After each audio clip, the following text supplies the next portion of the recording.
भारत की सबसे प्राचीन नदियां। नर्मदा नदी भारत की सबसे प्राचीन नदी है, जिसका इतिहास अनुमानतः 16 करोड़ वर्ष पुराना है और यह हिमालय से भी पुरानी है। इसका अनोखा पश्चिम की ओर प्रवाह नर्मदा सोन रेखाखंड भ्रंश द्वारा निर्धारित होता है, जो एक भ्रंश घाटी से होकर गुजरता है, जो इसे एक भूवैज्ञानिक विसंगति बनाता है।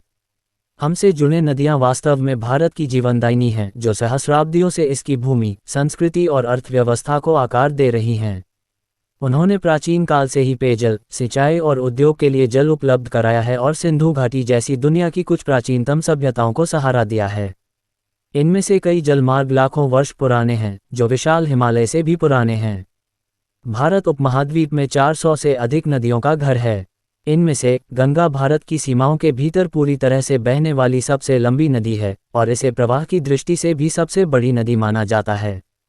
ब्रह्मपुत्र एक और विशाल नदी है, जिसे एशिया की सबसे बड़ी नदियों में से एक माना जाता है। क्या आप जानते हैं कि भारत की सबसे पुरानी नदी कौन सी है, जिसे मध्य प्रदेश और गुजरात की जीवन रेखा भी कहा जाता है? ये प्राचीन नदी अधिकांश प्रमुख भारतीय नदियों के विपरीत एक दरार घाटी से होकर पश्चिम की ओर बहती है।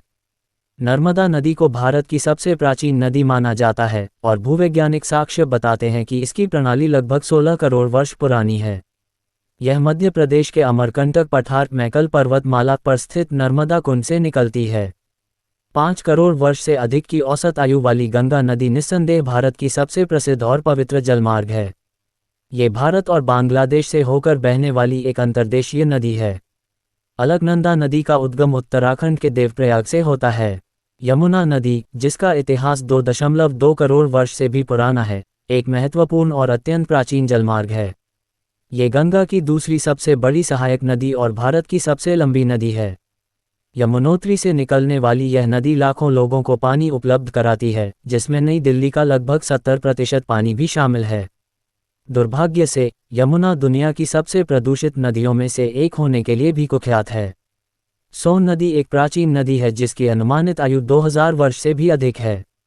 छत्तीसगढ़ के अमरकंटक की पहाड़ियों में पेंड्रा के पास से निकलकर यह अंततः गंगा में मिल जाती है। 780 किलोमीटर से अधिक लंबी यह नदी देश की सबसे लंबी नदियों में से एक है। अपनी लंबाई के बावजूद ये चौड़ी और उथली है, जिससे शुष्क मौसम में यह एक अविश्वसनीय जल स्रोत बन जाती है। ये बिहार के मगही और भोजपुरी भाषी क्षेत्रों के बीच एक प्राकृतिक सीमा का भी काम करती है। ब्रह्मपुत्र नदी एक और प्राचीन नदी है जिसकी सही उम्र अज्ञात है, लेकिन अनुमान है कि यह 3000 साल से भी ज्यादा पुरानी है। इसका उद्गम तिब्बत में कैलाश पर्वत मानसरोवर झील के पास चेमायुंगडुन ग्लेशियर से होता है, यानी यह भारत में शुरू नहीं होती। ये दक्षिणी तिब्बत से होकर अरुणाचल प्रदेश में भारत में प्रवेश करती है और अंततः गंगा डेल्टा में गंगा नदी में मिल जाती है। ऐसी ही और जानकारी के लिए हमारे चैनल को सब्सक्राइब करें।